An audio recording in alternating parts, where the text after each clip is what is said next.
Ναι. Μέρα σας. Γεια σας. Τον κύριο Αποστόλη Μπαρβαγιάννη θα ήθελα. Ο ίδιος παρακαλώ. Σας ονομάζω και τηλεφωνώ εκ μέρους Εθνικής Τράπεζας για το στεγαστικό της κυρίας Για ποιο? Το στεγαστικό της κυρίας Αλεξάνδρας. Ναι. Μου είπαν ότι θα μιλήσω μαζί σας γι' αυτό. Πολύ καλά σας είπανε. Για πείτε μου, πώς πάει? Αυξάνεται. Αυξάνεται, έτσι. Το Euribor, πόσο έχει φτάσει το Euribor, γιατί με ενδιαφέρει πολύ το Euribor. Πολύ ξεπρόθεσμο. Ναι, ναι. 3.477 ευρώ. Πω, κοίτα να δεις, μας έχετε φάει, τα σωθικά μας έχετε φάει. Καμιά ευκολία δεν μπορούμε να κάνουμε? Μήπως γίνει κάποιος διακανονισμός? Ναι, αλλά άτοκα πια. Μας έχετε ρουφήξει το μεδούλι. Άτοκο. Μπορούμε να κάνουμε ένα διακανονισμό άτοκο?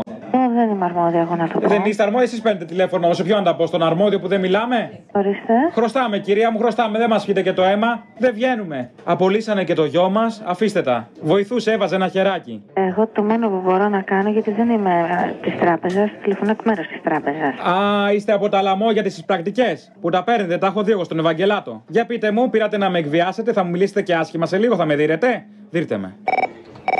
Τέλος πάντων, θα μπορούσαμε να τον παλώσουμε με ένα καταναλωτικό.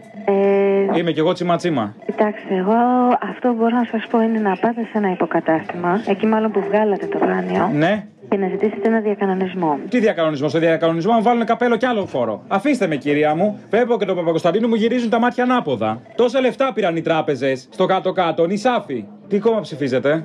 Ορίστε. Τι κόμμα ψηφίζετε? Δεν έχω ψηφίσει. Ποτέ? Όχι, δεν μπορούσα την τελευταία φορά. Ναι, την πρώτη τελευταία? Δεν υπήρχα. Δεν υπήρχατε? Δεν μπορούσα, δεν είχα δικαίωμα. Λοιπόν. Μετανάστρια είστε? Όχι. Γιατί δεν είχατε δικαίωμα? Θα σας δώσουμε τώρα. Τα είπε ο Γιώργος. Πασόκ θα ψηφίσετε. Το βρήκα. Θα γυρίσουμε λίγο στο θέμα μας. Α, ναι, βεβαίως. Λοιπόν, εκείνο το δάνειο. Πολύ με έχει αγχώσει. Πολύ. Τι να σας πω, δηλαδή, δεν ξέρω. Πόσα είναι που χρωστάμε παραπάνω, πόσα έχουμε καθυστερημένα? 3.477 ευρώ. Έλα, καημένη τώρα, για 3.000 κάνεις έτσι. Άλλοι τα πετάνε. Σιγά δεν έχει τράπεζα, οι 3.000 δικές μας θα τις λείψουνε. Τώρα τι να σας πω. Τι να μου πείτε. Σιγά το πράγμα. Να κάνει ένα σκόντο. Εγώ πελάτης είμαι τόσα χρόνια. Η τράπεζα απαιτεί όλο το ποσό. Απαιτεί η τράπεζα, άλλη δουλειά δεν κάνει. Στα τσακίδια να πάει. Λοιπόν, δεν δίνω μία. Σας το λέω. Και πες το και στην προϊσταμένη, δεν με νοιάζει. Λοιπόν, από εμάς δραχμή δεν πάρουνε. Τώρα. Μ' ακούτε? Σας ακούω, μια χαρά. Καλησπέρα. Καλησπέρα. Πείτε μου για το δάνειο, θα μου πείτε κι εσείς.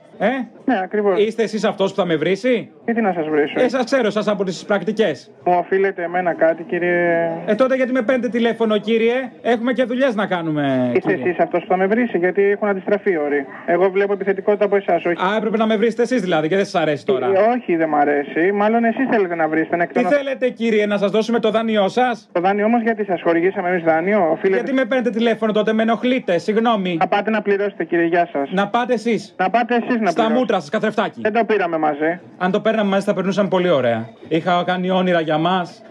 Έχασες. Υπάρχει κάποιο πρόβλημα, κύριε? Δικό μου? Ναι, όχι. γιατί βλέπω κάποια πράγματα τα οποία δεν είναι. Τι είναι, παραφύση, είναι εγώ τι, οραματιστής είμαι απλά. Αυτά που λέτε δηλαδή τι ακριβώς είναι? Τι είναι αυτό που αν το παίρναμε μαζί θα περνούσαμε καλά? Τι εννοείτε? Ταξίδια θα κάναμε, θα σε πήγαινα στις Ευρώπες, θα σε πήγαινα με με το δάνειο. Σπιταρόνα θα σ' είχα, βασίλισσα θα σ' είχα.